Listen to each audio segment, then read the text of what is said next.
Apa Wim? Yo, Apa apa-apa ya. re? Apa? Oke, Dok. Di mana, Dok? Ning Ya di, apa ning apa di. apa? Ning di. Apa? Enggak Orang nakal. masih negara mana? Negara Ngamarta. Oh. Oh, baru operasi tuh. Iya ya. Nyambut gawe Mim iki anu apa leles-leles golek Mangi upo. dia makan upo tuh, orang makan roti tuh. Tak keras melu makan roti. Lho, upo iku digawe. Apa? Lho, kon salah. Upone iku digawe ngolot anu apa jenenge amplop. Lah amplop Oh iya iya. isine duit. Ngono lho, kon iki ya apa sih? Pat padahal Digawe amplop kolot. wis ono limit, Dok. Iman. Lho sak enggak, iku nek mosok Iya lene toh. ambek idung ini kan gak piye kan ambek kolot. Dikolot upo. Kayak gini layangan gue, Dok. Layangan gue upo ya kan. Iya, gak upo. Ayo, Ya Dok. apa ya apa ya apa. Ya wes Oke. oke oke. Oke. Ini bahas itu, Dok. Otak lagi, otak. Bahas otak lagi. Otak. Kenapa Ya, otak? selamat malam Oke, bahas semuanya. otak. Selamat malam, Dok Des. Hari ini kita malam mingguan bersama lagi. Yang tapi yo kayaknya pada semua di rumah sih. Soalnya cuaca buruk ya. Di Semarang hujan dari tadi sore. Apa cuaca? Cuaca Eh? cuaca buruk Biasa, apa? Dok. Wim? Hujan dah. Hujan. Wim. Hujan dah. Kan Oh, dianggap buruk oke kalau ya pas ya. malam minggu, Dok. Soalnya nggak bisa kemana-mana. Ya. Persepsi orang beda-beda, Dok. Oke, oke.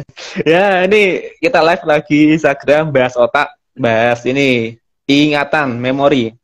Ya, memori ya. Ya, Memori. langsung aja, Dok ya. Memori atau ingatan Oke. apa sih, Dok? Dan bagaimana otak menyimpan memori itu, cara kerjanya gimana? Silakan, Dok Des menjelaskan. Ya wes, oke yang pertama. Oh ya, selamat malam, selamat salam sejahtera, salam bahagia, salam sehat, yes, pokoknya kabeh sehat ya. Kalau kita ngomong soal memori itu kan ya memori kan, kalau kita gini loh ya, kalau kita itu ngomong soal memori yang terlintas di benak kita itu adalah ya ingatan gitu ya, ingatan, kenangan tentang riwayat yang lalu yang kita ingat gitu.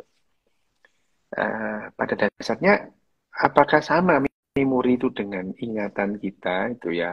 Ya kurang lebihnya sama tapi beda gitu. Seperti yang gambaran kita. Karena apakah otak kita itu menyimpan memori? Oh ya gitu ya. Memori itu iya misalnya eh, kita pernah belajar makan gitu ya.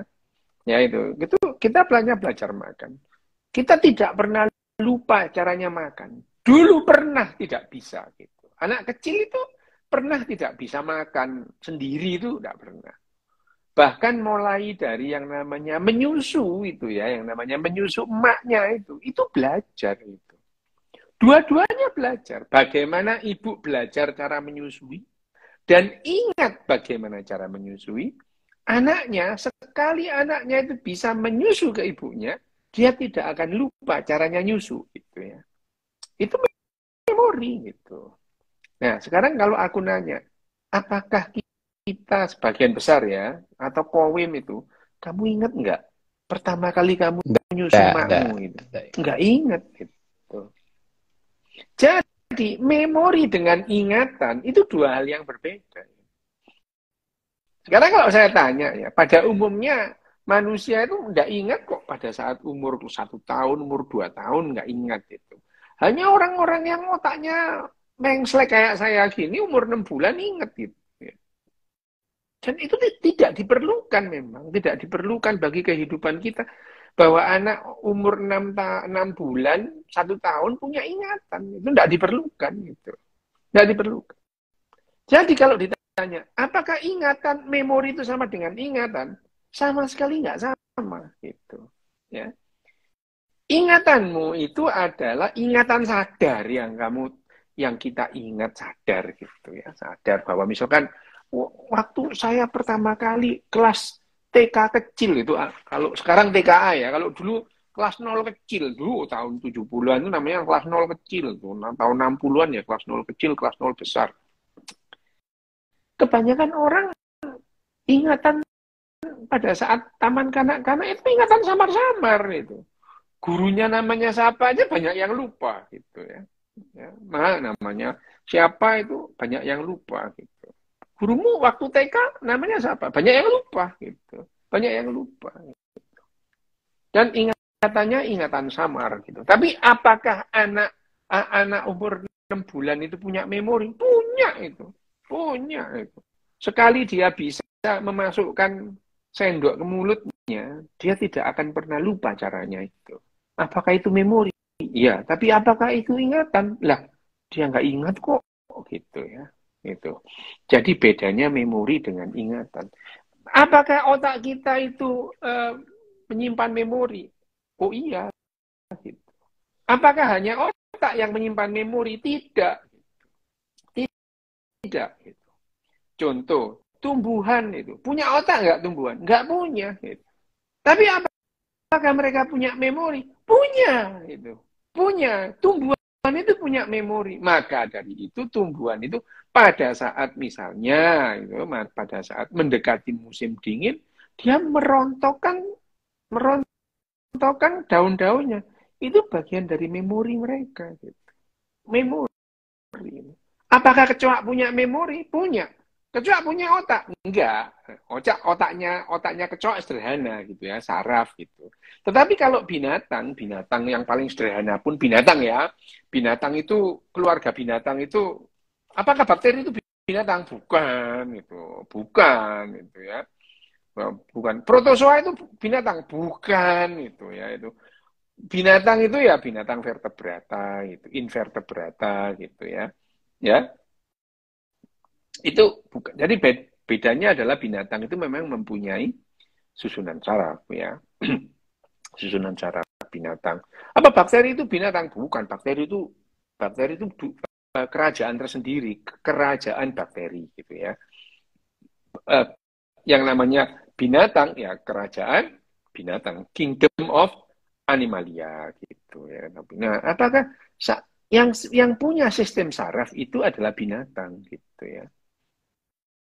Ya, sistem saraf ini memang yang paling utama adalah bagaimana merespon lingkungan. Nah, karena dia itu tugasnya merespon lingkungan, maka dia harus mengingat, punya memori tentang lingkungannya. Bagaimana kalau lingkungannya demikian, dia akan merespon seperti ini. Itu adalah tugasnya otak, gitu ya. Jadi tugasnya otak itu pada dasarnya adalah merespon lingkungan dengan cepat setelah dia mengenali pola, gitu ya. Mengenali pola dan merespon dengan cepat. Tetapi apakah yang namanya tumbuhan itu bisa tidak mengenali pola? Mengenali, apakah merespon? Merespon itu. Coba ya, taruh aja tumbuhan itu di jendela gitu ya. Tumbuhnya itu dia akan mendekati arah cahaya matahari gitu. Apakah itu respon tumbuhan? Iya, tapi responnya pelan itu. Kalau kita lihat, amati, detik demi detik nggak kelihatan. Tetapi kalau sudah 2 hari, nah kenapa dia itu mendekati ke jendela gitu ya. Itu adalah bagaimana memori pada tumbuhan itu merespon lingkungannya juga. Tetapi yang namanya susunan saraf dan otak itu merespon lebih cepat gitu. Ya, misalnya ini kecambah atau apa ya, atau jagung gitu itu. Dia tidak bisa lari kalau ada yang namanya ayam mau makan, nggak bisa gitu ya, nggak bisa gitu. Tetapi yang namanya kecoa begitu melihat koim, nggak tahu koimnya yang lari atau kecoaknya yang lari itu ya, nggak tahu gitu ya. Tetapi yang namanya misalnya lalat gitu, didekati manusia gitu, dia akan lari gitu ya. Ya, itu adalah ingatan lalat. Ini orang-orang berbahaya. Ini barang berbahaya nih kalau nggak di apa namanya kita nggak menghindari gitu ya. Itu yang namanya memori. Gitu. Nah, terus kemudian ingatan manusia itu bagian mananya dari memori gitu ya. Bagian mananya dari memori. Ya memang sekali lagi yang namanya saraf dan kemudian otak gitu. Itu otak itu adalah untuk menyimpan memori dan merespon memori itu dengan cepat. Pertanyaannya adalah, apakah tikus itu punya ingatan gitu? Ya. Kalau pertanyaannya, tikus punya memori? Completely jawabannya iya, pasti punya memori gitu ya. Tapi apakah tikus punya ingatan itu? Karena ingatan tidak sama dengan memori kayak tadi itu. Coba kamu ingat enggak gitu? Kamu ingat enggak? Misalnya waktu umur 1 tahun, enggak ingat itu. Tapi memori itu ada di otaknya gitu. Memori kamu umur 1 tahun. Kenapa? Pada saat kamu belajar makan, kamu umur 6 bulan, umur 7 bulan, umur 8 bulan, kamu mulai jalan, gitu, belajar jalan. Kamu tidak punya ingatan tentang belajar jalan, tapi otakmu punya memori tentang belajar jalan dan kemudian tahu caranya berjalan. Gitu. Ya, jadi dari sini kita udah bisa membedakan ya antara yang namanya memori dan ingatan itu apa. Ingatan itu adalah yang kita ingat. Nah, tapi ingatan pun gitu ya, ingatan pun itu, ingatanmu itu tidak sama dengan fakta. Jadi jangan terlalu percaya dengan ingatanmu. Gitu. Jangan terlalu percaya. Karena ingatan manusia dalam waktu satu tahun itu bergeser, rata-rata ya, rata-rata bergeser 50%. Gitu.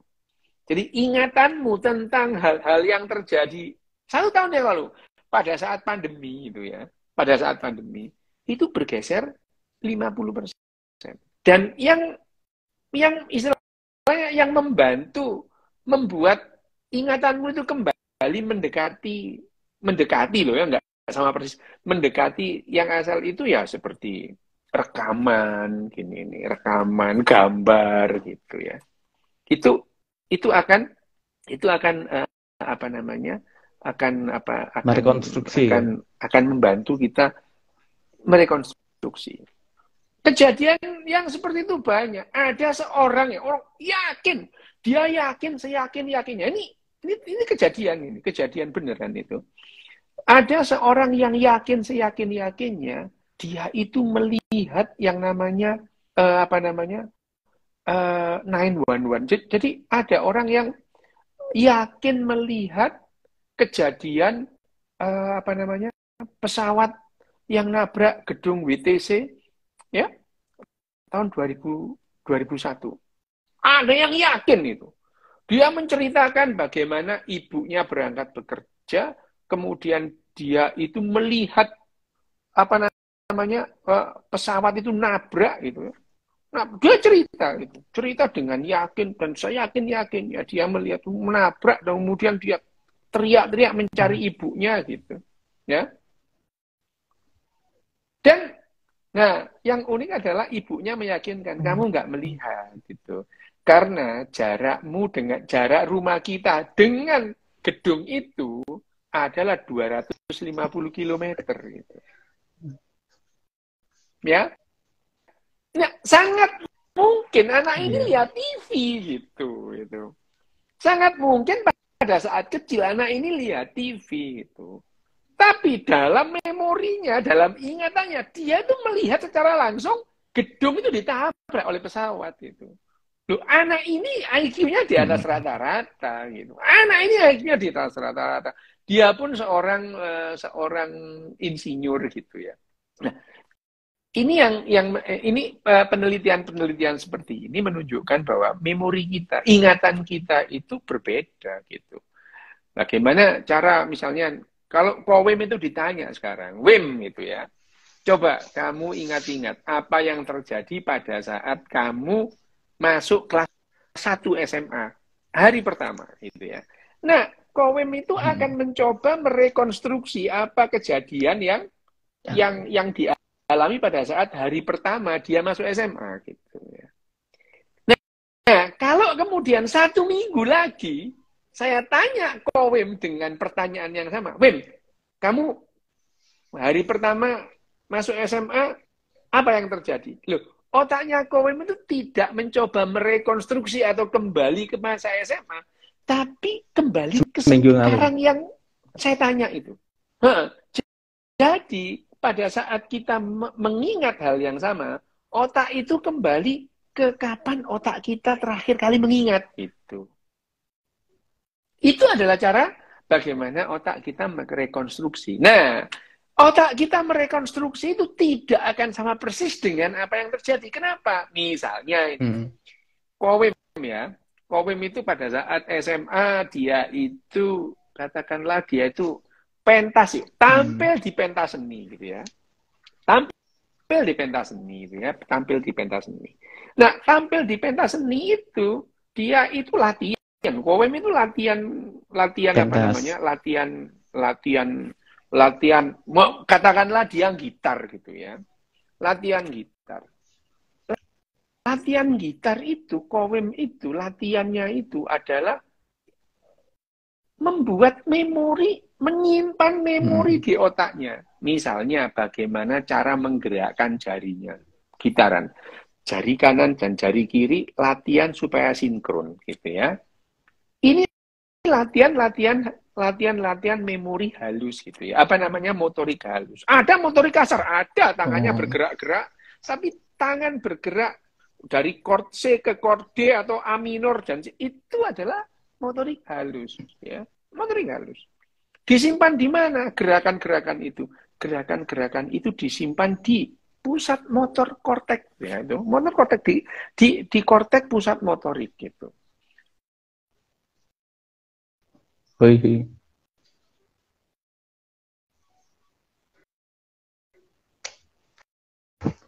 Halo dok, putus sih.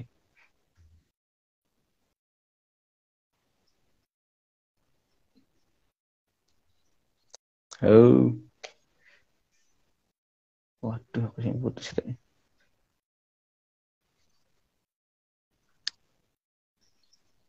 Ya, ya, dok. Halo Bem. Wes. Ya Halo. wes, Nah, wes ya. ulangi Oke. lagi. Oke ya. Oke. Ulangi. Jadi Kowen melihat partitur, melihat not itu. Penglihatannya itu disimpan di Mm-mm. pusat penglihatan itu. Di pusat penglihatannya itu yang namanya di visual cortex. Kamu mendengarkan suara itu disimpan di korteks pusat Mm. pendengaran gitu ya. Nah, pada saat kamu menyanyi itu melibatkan emosi itu, disimpan di pusat emosi itu, ya. Di pusat emosi itu. Nah, kalau kamu mencoba merekonstruksi itu dari pusat penglihatan, pusat pendengaran, pusat emosi, pusat motorik, itu direkonstruksi jadi satu gambar lagi gitu. Satu bentuk satu. Dan hampir pasti itu tidak akan sama dengan ya dengan dengan apa namanya dengan yang asli itu. Makanya itu orang jarang itu hampir pasti orang kalau menyanyikan lagu yang sama dia akan menyanyikan dengan cara yang berbeda gitu. Coba ya, Faris Rustamunaf itu ya. Dia disuruh nyanyi Barcelona tidak akan sama dengan rekaman yang ada di kasetnya itu. Sama Whitney Houston juga gitu. Tidak akan dia menyanyikan lagu yang sama persis dengan itu. Karena dia mencoba merekonstruksi. Gitu ya. Itu yang namanya rekonstruksi memori. Gitu. Itu adalah bagaimana cara otak kita itu merekonstruksi sebuah memori dan bagaimana otak kita itu menyimpan sebuah memori. Nah, kemudian kalau kita mencoba merekonstruksi, nah itu yang dikatakan itu Hmm. mengingat itu. Jadi yang namanya ingatan kita itu tidak Memori. sama dengan memori. Kalau memori itu nemplek, sudah ada di otak kita. Tetapi bagaimana kita merekonstruksi sebuah kejadian itu menjadi satu gambaran utuh, itu selalu berbeda-beda. Dan ini yang disebut pada setiap satu tahun, ingatan kita itu bergeser 50%. Gitu. Kalau kita mencoba merekonstruksi lagi, gitu ya, gitu itu yang namanya bagaimana otak kita bekerja. Nah, kalau yang namanya ingatan kita atau memori kita gitu, ada nggak memori-memori yang tidak kita ingat? Ada. Yang disebut memori implisit itu pada umumnya kita nggak ingat. Gitu. Ya, memori implisit itu ada memori implisit, ada memori eksplisit. Memori implisit itu apa ya? Caranya kita berjalan itu. Kita nggak ingat loh. Kapan kita belajar berjalan itu? Kita nggak ingat itu, ya. Kita nggak ingat. Tapi kita tahu caranya berjalan gitu. Memori itu ada di otak kita. Itu yang namanya memori implisit. Implisit. Kita ingat tapi kita nggak menyadari bahwa kita ingat, gitu ya. Itu adalah ingatan. Jadi sebenarnya memori implisit itu ingatan bukan? Enggak sih. Itu. Ingat, bukan ingatan gitu. Kita nggak ingat kok. Kapan kita itu belajar berjalan, tapi kita tahu caranya jalan, gitu ya. Kapan kita makan, tapi kita tahu caranya makan, gitu. Kamu tidak tahu secara persis kapan kamu bisa sepeda, gitu. Kapan kamu pertama kali bisa sepedaan, kamu lupa kok kamu itu. Kalau aku ingat itu, aku ingat banget itu. Pertama kali aku bisa mancal sepedanya jalan itu aku ingat itu. Tapi aku ini nggak bisa dipakai patokan gitu ya itu. Ini nggak bisa dipakai patokan. Otak aku itu otak somplak, itu artinya nggak bisa dipakai, nggak bisa dipakai ukuran gitu ya. Otak somplak lah itu ya. Apa namanya, tidak bisa dipakai ukuran, itu otak ekstrim gitu ya. Ya itu yang namanya memori. Nah, memori itu kalau kita ngomong implisit ada dong memori eksplisit gitu ya. Ada dong memori eksplisit itu. Ada memori eksplisit. Memori eksplisit itu adalah memori yang kita ingat itu. Nah, memori eksplisit itu ada yang namanya memori semantik gitu ya. Gitu. Memori semantik. Semantik itu ya memori tentang sesuatu yang digambarkan gitu ya. Kamu nggak perlu mengalami sendiri gitu. Memori semantik gitu. Nah, memori eksplisit itu yang sangat berhubungan dengan kognitif. Itu memori eksplisit. Gitu. Kognitif kita itu adalah berhubungan dengan memori eksplisit. Misalnya 2 tambah 2 sama dengan 4. Itu adalah memori eksplisit yang semantik gitu ya. Memori eksplisit yang semantik gitu. Ibu kota Indonesia. Ibu kota Inggris di mana? Ibu kota Inggris di mana? London. Meskipun kalian nggak pernah ke London, kalian tahu itu bahwa yang namanya ibu kota Inggris itu ada di London gitu. Itu adalah memori eksplisit itu. Nah, tapi kalau kamu datang ke London beneran itu, datang ke London beneran, memorimu tentang tempat itu adalah memori implisit gitu. Bahkan kamu bisa lupa pernah ke London, lupa namanya London, itu bisa itu. Bisa itu. Loh, papaku ini loh. Bapakku itu berkali-kali loh ke Syria itu. Kan berkali-kali dia ke Syria itu. Suatu saat itu dia gini, aduh, apa sih ibu kotanya Syria? Loh, bayangin aja itu. Loh, dia itu berkali-kali ke Damaskus gitu itu. Apa sih? Jadi itu aduh. Gitu. Loh, padahal bapakku itu kalau ke Damaskus itu, ya udah lorong-lorongnya itu dia hafal gitu itu. Tapi nah itu bedanya antara yang namanya memori implisit dan memori eksplisit itu ya. Eksplisit itu gitu. Jadi ya nama itu adalah memori eksplisit. Nah, memori eksplisit. Nah, memori eksplisit itu ada yang semantik ya, semantik itu ya itu. Itu adalah semantik itu ya tadi. Ini ada Rini ingatanku Dokter Soa itu konco SMA aku Rini. Ya ini apa namanya semantik itu yang gitu ya. Mau biologi, pengetahuan tentang biologi itu adalah semantik. Fisika itu semantik. Nah, tapi ada yang namanya memori eksplisit yang episodik gitu. Episodik gitu.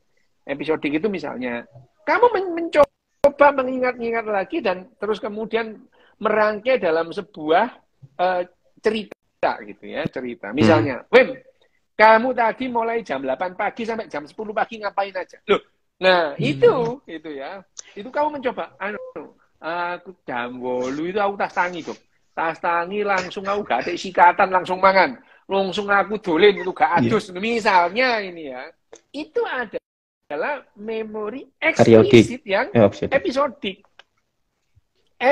Episodik. Nah, pengetahuan kognitif itu seringkali menggabungkan antara semantik dan episodik gitu. Itu digabungkan. Jadi misalnya kamu menjelaskan sebuah misalkan gini ya, pengetahuanmu tentang yang namanya biologi gitu ya. Pengetahuanmu tentang yang namanya fisika gitu ya. Nah, pada saat kamu menggambarkan bagaimana kira-kira manusia itu hidup di zaman, misalnya zaman sebelum mereka itu mengenal peradaban, itu kamu menggabung sebetulnya itu. Menggabung ilmumu tentang biologi, ilmumu tentang fisika, ilmumu tentang sejarah, kamu gabung jadi satu. Terus kamu mencoba merekonstruksi itu menjadi satu narasi baru gitu ya. Narasi baru. Jadi misalkan sekarang, kalau ini aku kan sering kan cerita, kira-kira 100 sampai 150.000 tahun yang lalu kita mengenal api gitu. Kenapa api itu penting? Nah, ini sebetulnya adalah memori eksplisit yang episodik gitu. Ya, aku ini menggabungkan antara kemungkinan yang terjadi. Bagaimana kalau manusia itu nggak kenal api dibandingkan kalau dia kenal api gitu. Sebetulnya ini adalah memori eksplisit yang episodik gitu. Episodik gitu. Ya, jadi yang namanya pengetahuan kognitif itu adalah seringkali adalah gabungan dari semantik dan episodik gitu. Hafalan mati itu biasanya adalah semantik gitu. Hafalan mati wes itu ya. Hafalan mati itu ya. Itu hafalan mati itu. Itu adalah semantik. Misalnya Raja Singosari yang paling terkenal itu. Siapa gitu? Siapa namanya? Loh, kamu tahu gitu ya, itu. Kamu tahu. Raja Singosari yang pertama, Ken Arok, tahu gitu ya, gitu. Loh, nggak pernah ketemu itu. Nggak pernah ketemu itu ya, nggak pernah tuh. Raja Singosari yang terkenal, Kertanegara, itu ada di HPU dulu itu. HPU itu ya. Aku hafal sampai halaman-halaman nih gitu itu. Padahal ngapain lo ya? HPU itu ada ikhtisar. Itu apa sampai anakku itu? HPU itu kan ada raja pertama, raja terakhir. Loh, itu aku hafal gitu. Itu adalah memori eksplisit yang semantik. Tetapi menggabungkan sebuah cerita dan kemudian kita tidak setuju dengan sejarah, itu adalah hal yang berbeda. Misalnya gitu ya, misalnya ini kok bisa gitu ya, kok nggak masuk akal banget itu ya, nggak masuk akal banget bagaimana yang namanya pasukan Tartar itu ya, pasukan Tartar itu pasukan gede itu, pasukannya kok bilaikan itu ya, gede banget itu. Lu kok bisa diakali sama yang namanya Raden Wijaya dalam satu malam? Loh, itu adalah memori eksplisit yang semantik. Aku nggak setuju lah dengan ngomong kosong lah itu ya. Bagaimana dalam waktu semalam ya pasukan yang gede itu terus diakali terus lari gitu itu ya. Ya itu kan karena tidak mungkin lah ya. Yang paling mungkin ya malah dikaploki lah ini kalau macam-macam Raden Wijaya ini gitu ya.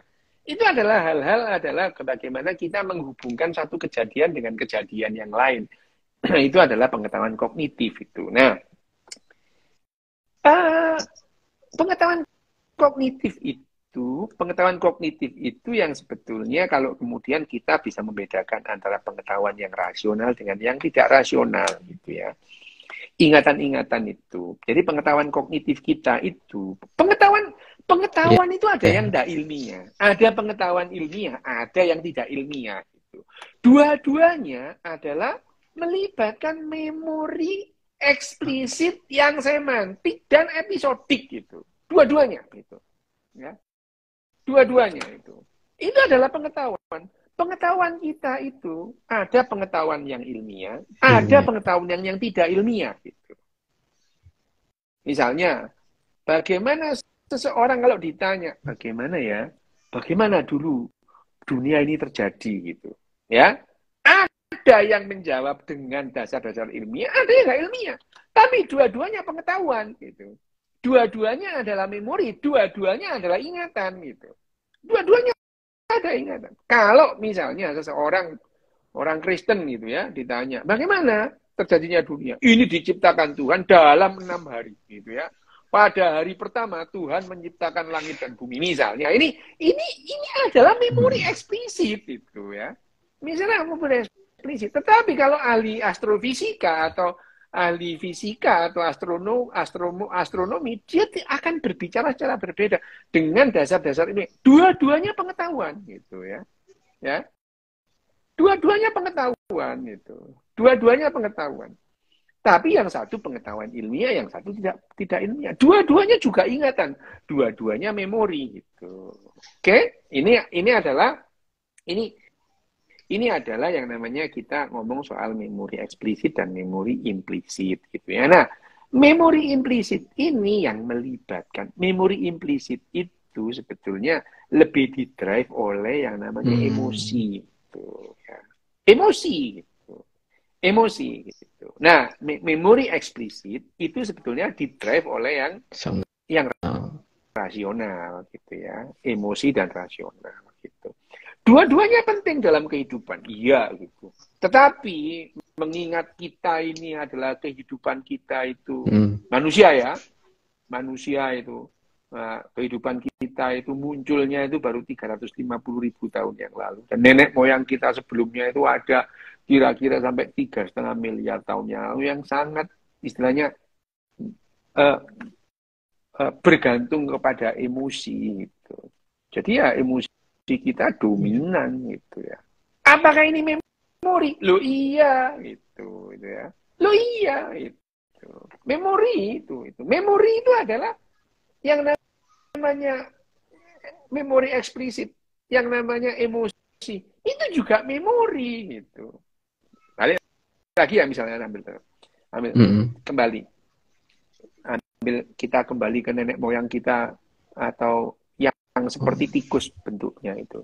Tikus apakah dia punya memori? Punya itu. Punya memori. Dan memori itu dia mendrive atau memori itu adalah memori implisit. Karena yang namanya tikus tidak punya memori eksplisit. Tidak punya. Yang pertama, dia tidak punya ingatan karena dia tidak sadar. Gitu. Ya. Tetapi apakah tikus punya memori? Punya. Gitu. Setiap kali tikus melihat keju, gitu, otaknya bahagia. Gitu. Gembira otaknya. Bahagia. Gitu ya. Sesaat kemudian dia itu memakan keju itu, kegembiraan dan kebahagiaannya itu hilang gitu. Nah, otak akan mengalami kebahagiaan kalau menemukan itu lagi. Makanya tikus itu dia itu ketagihan untuk lihat keju. Dia akan mencari lagi itu makanan itu. Makanya yang namanya emosi itu adalah motivasi terbesar bagi binatang untuk tetap hidup gitu ya. Tetap hidup. Bahagia itu nggak boleh lama-lama, harus hilang pada binatang ya gitu. Ini adalah nah, jadi memori implisit itu pada dasarnya adalah otak itu mencari cara bagaimana untuk tetap hidup gitu ya. Itu adalah memori implisit yang didrive oleh emosi kita. Nah, sementara yang namanya pengetahuan kognitif itu adalah yang didrive oleh rasionalitas. Meskipun seringkali pengetahuan kita itu nggak rasional. Gitu. Kenapa? Loh, ya, karena kita selalu yang namanya diikuti atau dibayang-bayangi, bahkan kehidupan kita didrive oleh yang namanya emosi. Gitu. Ya, didrive oleh emosi. Sehingga yang namanya rasionalitas kita itu seringkali nggak rasional. Logis ya, step by step, tapi ngawur semua gitu ya. Ngomongnya itu logis, step by step itu, wah ini makanya ini, karena itu makanya itu, karena ini makanya ngawur kabeh gitu ya itu. Ngawur kabeh gitu, cerita itu ngawur kabeh gitu. Itu yang apakah ini ingatan? Iya gitu, ingatan. Misalnya kalau sekarang orang itu disuruh menceritakan apa yang terjadi pada November tahun 45 di Surabaya, ya, itu kan ingatan itu. Ingatan lu, kayak ya oh gitu, padahal kejadiannya nggak begitu gitu. Kejadiannya nggak seperti itu. Nah, kayak ya oh gitu. Ini pengetahuan ini ya. Nah, sampai di sini kita ngomong soal yang namanya memori. Apa itu memori eksplisit, apa itu memori implisit, bahwa memori implisit itu 99,99% didrive oleh yang namanya emosi gitu ya. Nah, memori eksplisit itu didrive oleh rasionalitas. Nah, tapi gitu, kita sering lagu. rasionalitas kita tuh hampir selalu dibajak oleh emosi gitu. Nah, yang seringkali kita cerdas secara emosi itu bukan melepaskan emosi kita itu demikian, kita melatih supaya yang namanya emosi itu tidak terlalu sering membajak rasionalitas kita. Karena hidup kita itu makin lama makin memerlukan rasionalitas gitu ya. Kalau kita mengabaikan itu, kita akan semakin tidak rasional. Meskipun hidup, meskipun kita gembira gitu. Tetapi kita tidak rasional. Itu sebabnya dalam waktu 20 tahun, IQ-nya orang Indonesia terjun bebas gitu ya. Ini adalah bukti bahwa sebetulnya ya kita itu rasionalitas kita itu seringkali kita biarkan dibajak oleh emosi sehingga rasionalitas kita, logika kita itu logikanya jalan tapi nggak rasional gitu. Nah untuk itu, apakah harus sih? Kalau misalkan apakah harus kita itu jadi rasional? Tidak harus gitu ya. Tidak harus. Tetapi kalau kita itu berbicara mengenai pengetahuan ilmiah, kita ngomong tentang apa namanya ilmu pengetahuan ilmiah, sains, ya itu adalah ya harus rasional gitu ya gitu. Ya, tapi kalau kamu itu ingin mendalami klinik atau berpegang pada ilmu klinik, ya sudah sih itu 78 itu cukup. Itu pundi-pundi uang banyak, Dok ya. Pundi-pundi uang banyak itu, bayangkan tuh 100 juta orang. 100 juta orang tuh kan penganut semua. Iya, bodoh. Makanya itu cerdas melan, Dok, cerdas menghasilkan uang. Loh, ya gini. Sekali lagi, kalau Kak bilang cerdas, kecerdasan itu banyak gitu. Tidak hanya satu gitu. Gampang banget orang kecerdasan itu menurun dari ibu loh. Kecerdasan apa dulu gitu. Kecerdasan pengasuhan, kecerdasan kognitif, kecerdasan spasial itu beda-beda. Kalau ada orang kecerdasan diturunkan dari garis ibu, geblek aja kamu ya. Kecerdasan itu dua-duanya, bapak iya ya ibu iya gitu ya. Itu riset menyatakan dari riset yang mana gitu. Gampang banget orang ngomong riset itu. Ada riset ngomong menunjukkan bahwa kecerdasan diturunkan dari garis ibu. Setelah sebentar. Yang kamu maksudkan kecerdasan itu apa gitu? Kecerdasan itu apa gitu? Ada yang namanya kecerdasan spasial, ada yang namanya kecerdasan kognitif gitu ya itu. Ada yang kecerdasan kognitif. Nah dari mana? Ya dari dua-duanya gitu. Kecerdasan itu banyak gitu ya. Jadi ya cari pasangan yang cerdas supaya yang enggak itu. Genmu itu muncul dari kolam gen. Jadi bisa saja yang namanya sifatmu itu yang muncul adalah sifatnya mbahnya ibumu ditambah buyutnya bapakmu. Bisa itu.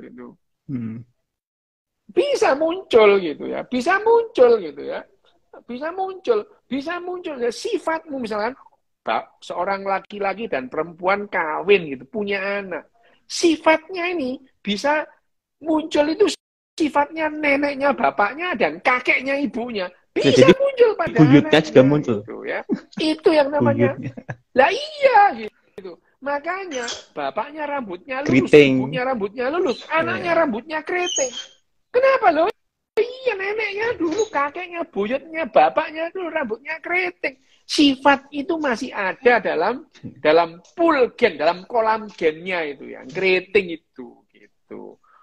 Gampang banget ngomong itu ya. Menurut riset kudu tak tapuk sambil tak tapuk sandal. Mungkin tuh Dok, kan biasanya kan gini, anak kan diasuh oleh ibunya, kan.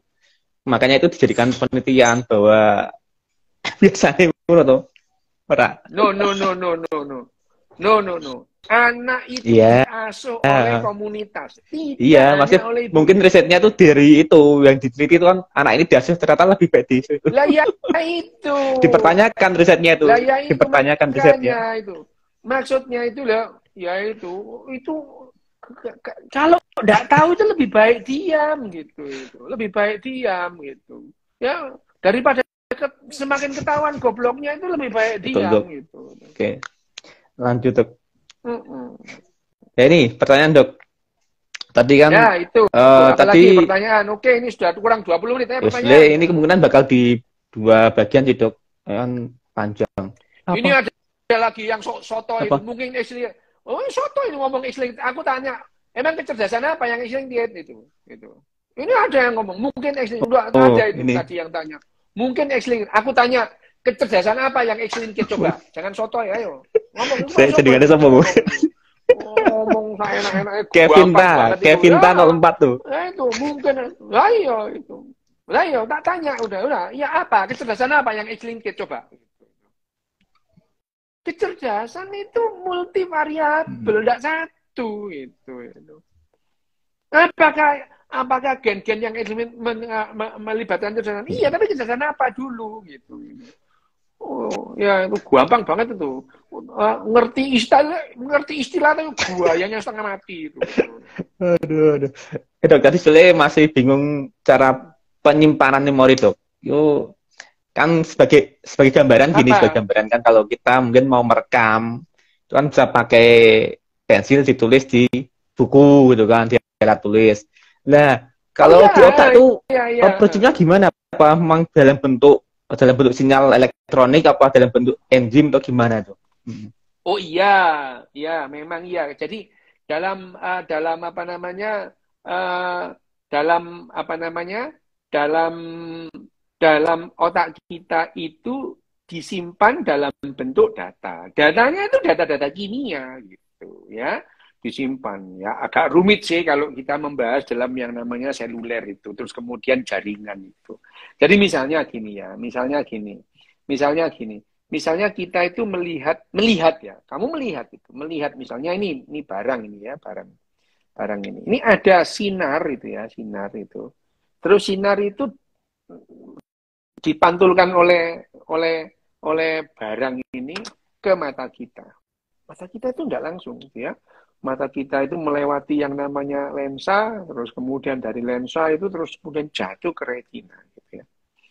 Dan oleh retina itu diteruskan sebagai data kimia gitu ya. Ya, itu data kimia itu. Itu data kimia gitu. Data kimia itu terus kemudian disampaikan ke sana. Nah, di otak sendiri data itu disimpan gitu ya. Di otak itu data disimpan. Di misalkan pusat pusat penglihatan, kortek penglihatan. Tetapi sekali lagi, manusia itu tidak serta-merta melihat ini sebagai barang apa adanya. Karena ini melibatkan emosi segala macam gitu ya. Jadi kamu melihat ini gitu ya. Aku melihat ini bukan hanya dikirim dalam memori atau data yang akan disimpan di pusat penglihatan saja, tidak itu. Ada di pusat emosi. Kenapa? Aku ini beli ini bareng seseorang, misalnya lo ya, misalnya ini aku beli ini bareng seseorang waktu itu ketemunya di pesawat, kemudian aku turun bareng sama dia, omong-omong, nah itu ada memori itu, data itu disimpan di emosi gitu. Tetapi apakah itu disimpan dalam bentuk apa? Dalam bentuk data kimia itu. Dalam bentuk data kimia. Jadi pada saat hari, misalkan tanggal 24 Agustus tahun 2002 ini ya, aku belinya ini ya. Aku beli di Doha gitu ya. Belinya di Bandara Doha waktu itu. Beli itu aku bareng sama seseorang gitu ya. Itu semua disimpan dalam bentuk yang namanya bentuk apa namanya memori itu data-data kimia. Nah, data kimia itu di jaringan otak diterima ya, diterima dan kemudian itu disimpan. Data kimia juga gitu ya, gitu. Ini data kimia juga. Nah, data ini di otak itu bentuk statusnya itu ya sudah seperti itu gitu ya. Seperti itu.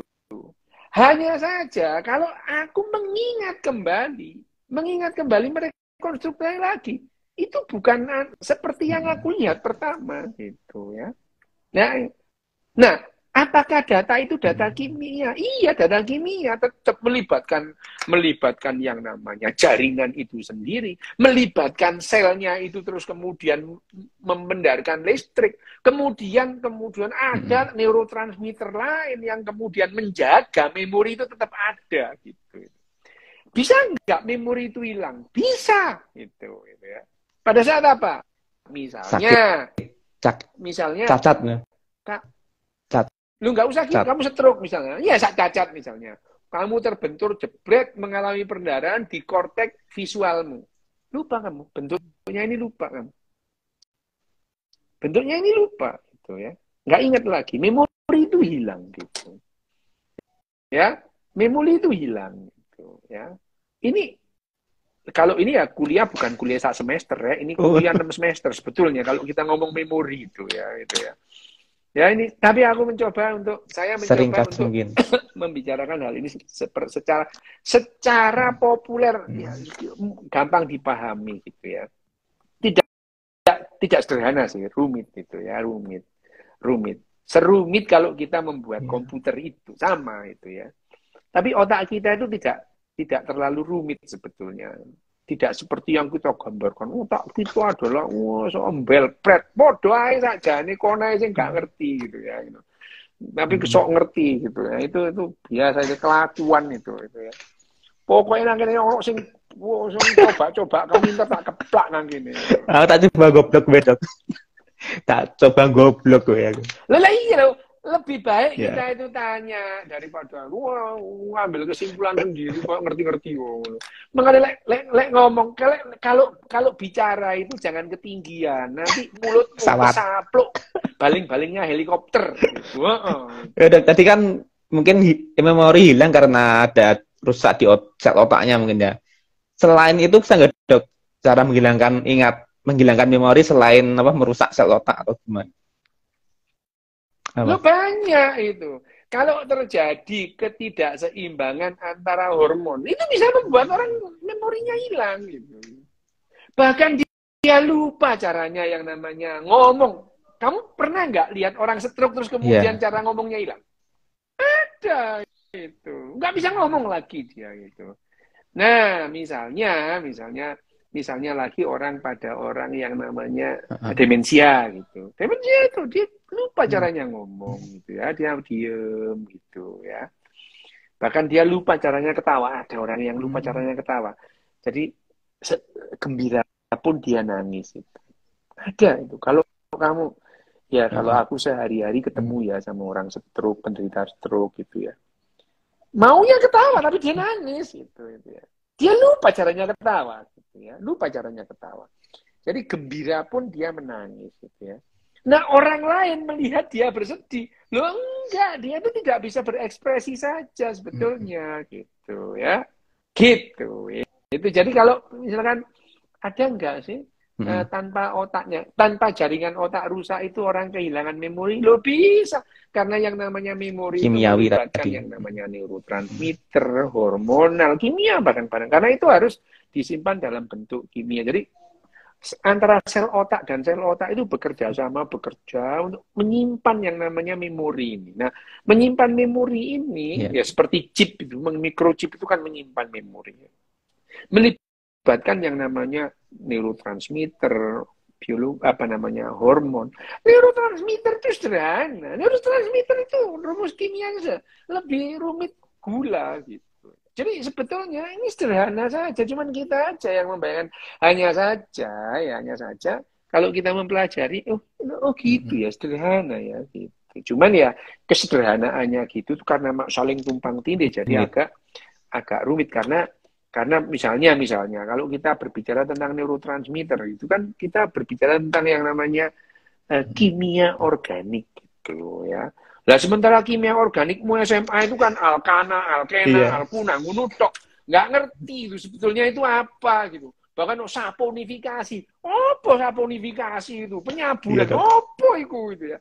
Jadi ini apalan-apalan mati. Bahkan yang namanya saponifikasi itu penting ya. Itu penting. Itu pengalaman sederhana, saponifikasi. Kalau kita membuat sabun, itu sebetulnya kita membuat membuat bahan yang bisa misalnya kayak dua tangan, tangan yang satu memegang air, tangan yang satu memegang lemak. Makanya itu lemak itu bisa larut dalam air karena adanya sabun dan deterjen gitu ya itu. Tapi kan kita nggak pernah belajar kayak gitu. Maunya saponifikasi. Oh, alkena, alkana, alkuna lah, apalah. Kamu apa? Tapi sekarang lupa itu. Itu karena ya itu tadi sekolah itu nggak penting kalian hafalin gitu ya. Mau apa? Kelas 1 SMA itu kamu tahu alkana, yang namanya alkohol, gliserol, lu tahu kamu Lupa. dulu, sekarang lupa. Karena nggak paham gitu, karena nggak paham. Itu yang namanya Ya, ya. itu salah satu contohnya, Wim. Contohnya, kamu dulu gambar Ya. alkana itu, misalnya metana, oh ngerti gitu itu. Tapi sebetulnya pada dasarnya apa sih itu kamu Ya. nggak tahu gitu ya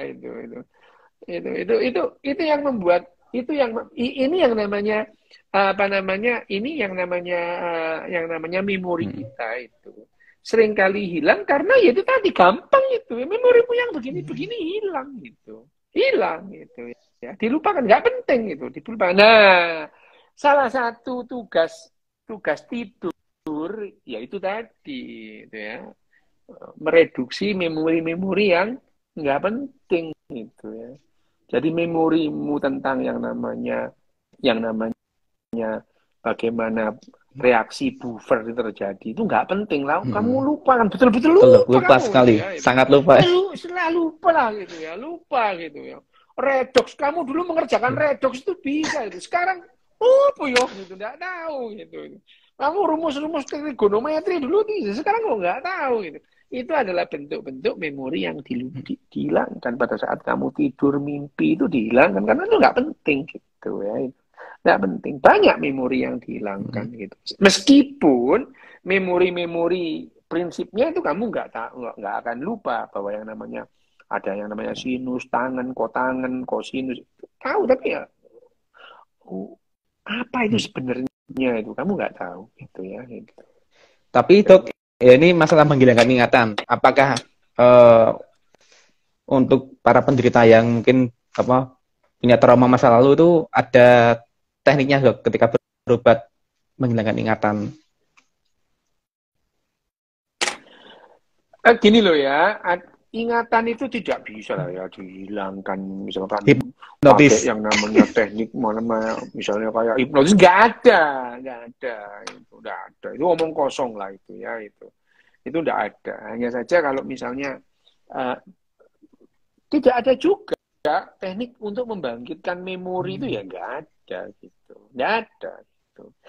Tapi ada memori-memori yang lebih sulit dihilangkan gitu lebih sulit dilupakan lebih sulit hilang adalah yang pertama memori terhadap tempat atau lokasi gitu ya itu sulit dihilangkan itu karena itu yang paling penting untuk otak kita di masa-masa kehidupan binatang awal mengingat lokasi makanan itu penting itu ya jadi tikus itu meskipun nggak punya ingatan dia punya memori tentang tempat makanya tikus itu dilepaskan di yang namanya maze itu apa ya labirin itu dia tahu itu tempatnya gitu ya. Dia ingat benar itu dia ingat betul itu makanya itu adalah memori yang paling sulit dilupakan itu adalah tentang lokasi, tentang tempat. Makanya kalau kamu datang ke sebuah tempat yang pernah kamu datangi, kamu langsung ingat, aku pernah ke sini. Gitu. Ya, itu adalah satu memori yang paling sulit dilupakan. Yang kedua adalah memori tentang emosi. Itu. Yang melibatkan emosi itu sulit dilupakan. Kamu kalau benci sama seorang, itu ingat terus gitu. Kamu tuh sekarang tuh, misalkan kamu tentang ibumu, yang kamu ingat itu pada saat kamu dimarahi itu kamu ingat lah itu kalau kamu pernah diusir sama ibumu kamu itu hampir mustahil kamu lupa itu kejadian kamu diusir itu ya. Itu ini perlu ditandai emosi di sini masih perasaan ya emosi di sini masih perasaan emosi loh sekali lagi emosi bukan hanya perasaan ya Wim emosi bukan hanya perasaan emosi itu melibatkan banyak hal itu. Emosi itu termasuk ya tadi kemampuanmu tadi itu kan didrive oleh otak emosi. Jadi emosi dalam hal ini itu ya itu Oh, Ical ini kurang ajar ini. Iya memang aku tuh pernah diusir sama mama aku, iya.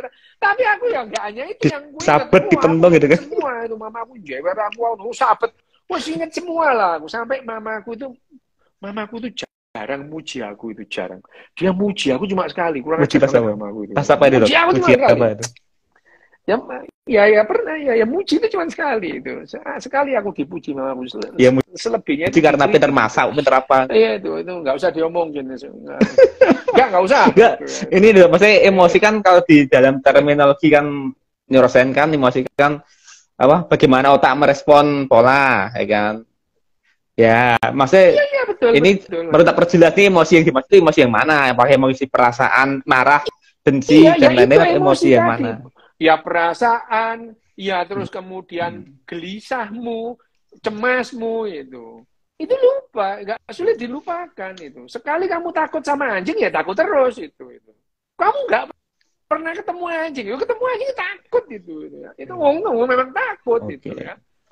Ya memang takut itu ya. Itu adalah dua memori yang paling sulit dihilangkan itu ya. Boleh ingat. Memori tentang tempat, tentang lokasi, karena di otak kita itu ada sel lokasi, ada gitu. Ada sel lokasi itu ada gitu. Kalau yang namanya memori udah jelas lah, emosi udah jelas lah ya, sering kita bahas. Mungkin yang belum tahu itu ada yang namanya sel lokasi itu ada itu. Sel lokasi jaringan, terus kemudian membentuk jaringan, dan dia itu yang namanya menyimpan yang namanya memori tentang lokasi itu. Iya, Dok. 57 Oke, Dok. Enggak, maksudnya kan emosi di masyarakat umum kan, kenalnya kan emosi di masyarakat umum, emosi ya marah, benci, dan lain-lain dulu, maksudnya itu. Diperjelas aja. Ya udah kan kita udah sering bahas. Ada orang baru. Salah apa. Karena orang baru enggak apa-apa, tapi orang baru keperut tak kaplok. Oke, Dok, ini kayaknya bakal lanjut ke bagian 2 juga ya, ingat memori itu. Ya, terima kasih. Ya, terima kasih Dokter untuk malam hari ini. Terima kasih semuanya. Salam bahagia untuk kita semua.